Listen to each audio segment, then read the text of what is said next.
Hi all, welcome to the video.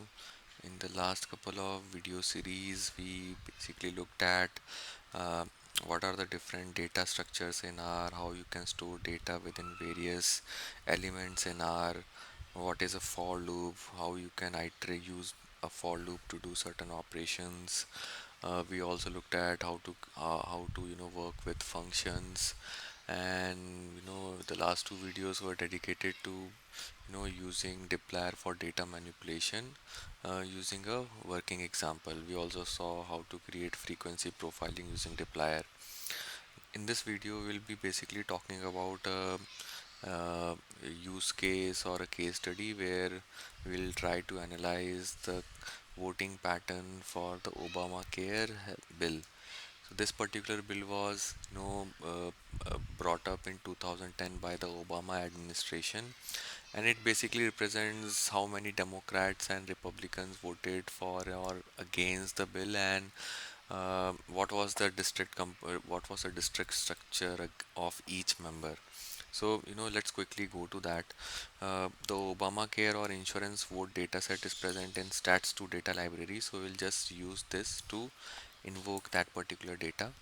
Also for this particular example, we would require dplyr as usual.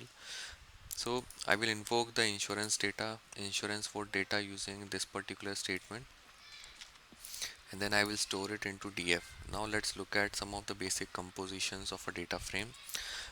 It consists of 435 records, meaning 435 members in the Congress, and 9 columns. Let's look at the head. So as you can see, it is a fairly simple data set where there are not a lot of columns. First column represents uh, which party a particular member is affiliated to. District represents state preceded by followed by a number. Insurance vote represents, basically it has two values, 0 and 1. 0 represents against the voting was made against the bill, and 1 represents voting was made for the bill. Republican and Democratic indicator basically represent Republican is equal to 1 indicates that the member belongs to the Republican Party, and vice versa. Likewise, explanation can be made for Democrats. Private is an indicator, or private represents a percentage of non-senior citizen with private health insurance. Public represents the percentage of non-senior citizen with public health insurance. Uninsured represents a percentage of non-senior citizens with no health insurance. An Obama indicator represents whether that particular district whether that particular district went to Obama or McCain in 2008. Now, a very simple example we can that can be asked is, how many Republicans voted in favor of the bill. So how would we approach this is, so basically for this we would require the party indicator, and then we would also require what what was the voting pattern for that particular party. So basically if we look at party and the insurance vote column, basically the first and the third column, we would be able to do that, and then we will be basically grouping it by party, and we will summarize the total number of votes.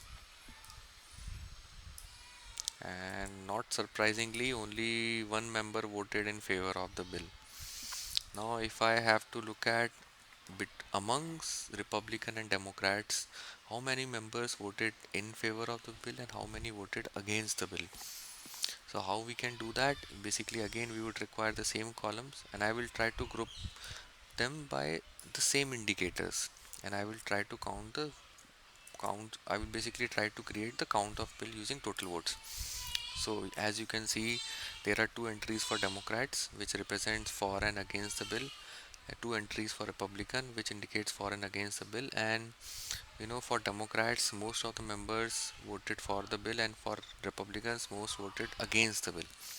Now if I want the percentage of Democrats who voted for the bill and percentage of Democrats who voted against the bill, so we can just create a column with the total number of votes for Democrats and the total number of votes for Republicans. So you see, if I just create total votes within each, so this particular this particular number 258 is the number of uh, members within Democrats, and again 177 is the number of members in Republican. Now it is just a matter of dividing 39 by 258 and then multiplying it with 100 to get the percentage number. So we'll just do that. So as you can see, the percentage contribution or vote composition for each of Democrats and Republican Party is basically calculated here. In the next video, we will look at how to basically split the district column. So basically we'll try to split the district column into state and corresponding number, and then we will try to derive further insights from it.